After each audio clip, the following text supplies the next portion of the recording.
मैंने कहा देख भाग्यवान ब्राह्मण के घर की बहू है, लगाया कर। बोलती है नहीं लगाती। मैंने पूछा क्यों, तो मुझको ही समझाती है कि देखो ये सिंदूर वो चीज है जिस पर औरतें गर्व करती हैं। मैं किस पर गर्व करूं? मैंने कहा देख भाग्यवान, मैं एक अदा दो आइटम हूँ जिसने तुझे एक औलाद फौलाद जैसी दी है, जो 5 फीट 8 इंच लंबा है, हट्टा कट्टा है, गोरा चिट्टा है, इंटर में पढ़ता है, बड़ा होकर मेरा नाम रोशन करेगा।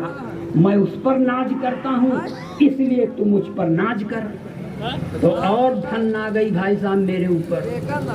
कहने लगी देखो अब हमारा मुंह मत खुलवाओ, तुम्हारे ऊपर भरोसा करती तो यहू न होता।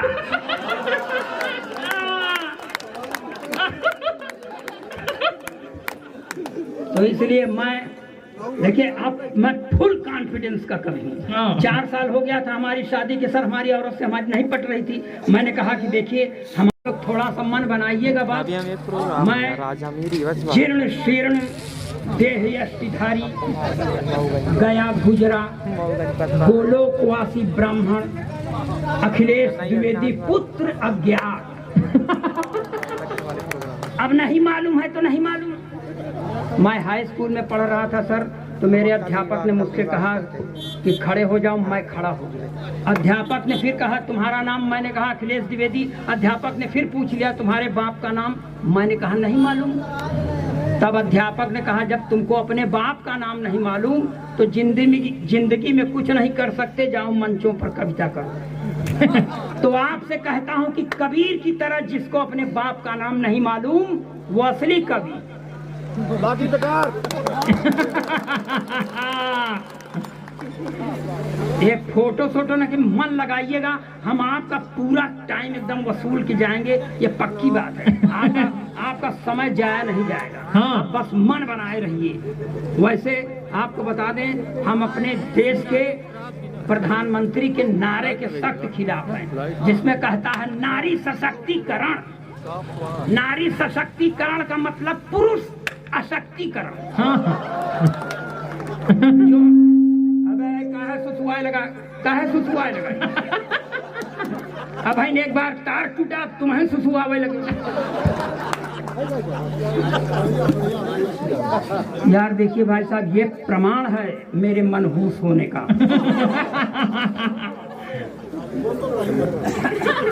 अब अरे यार बीच में न बोल, बीच वालों से अपनी जान उब गई है। कोई शुभ काम होता है बीच वाले चले आते।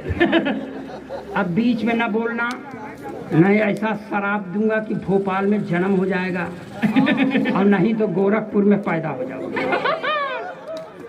आप लोग बस मन बनाए रहिएगा। हाँ। यहाँ से पढ़ता हूँ, मेरी अच्छी पंक्तियाँ अगर आपको अच्छी लगे तो मैं समझूंगा कि मेरे कलम की सार्थकता है। 4 पंक्तियाँ इसलिए पढ़ता हूँ कि हर एक सैलाब से, हर एक सैलाब से खुद को बचा करके चले आए।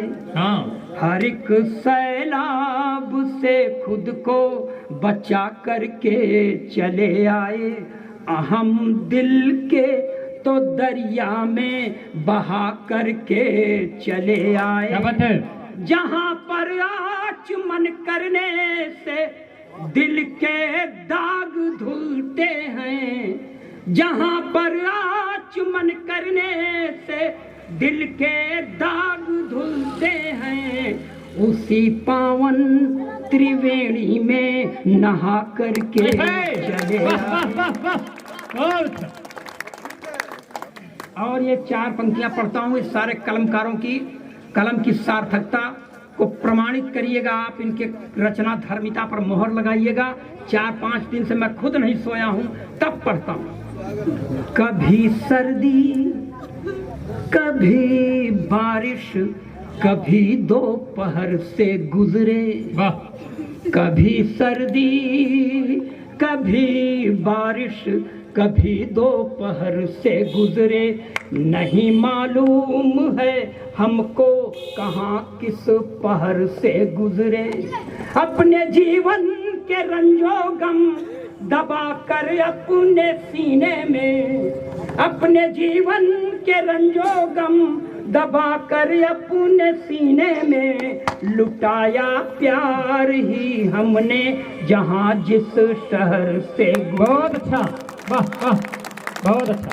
मैं इस तरह की पंक्तियां नहीं पढ़ता, पर सिर्फ इसलिए दिया सर कि आपके समझ में आ जाए कि भले आदमी के यहाँ पैदा हुआ।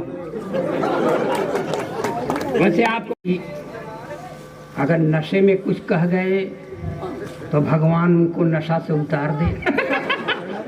अगर मेरे लिए आदर है उनके मन में तो मैं पूरी निष्ठा से उनके आदर भाव का सम्मान करता हूँ। बड़ा नहीं हूँ, आप कह देते हो इसलिए हम बड़े हो जाते हैं, आप मन से सुन लेते हो इसलिए हम बड़े हो जाते हैं। बड़ा किरदार से आदमी होता है, जैसा कि बेटी ने एक ठो पढ़ा कि छोटा या बड़ा किरदार बना।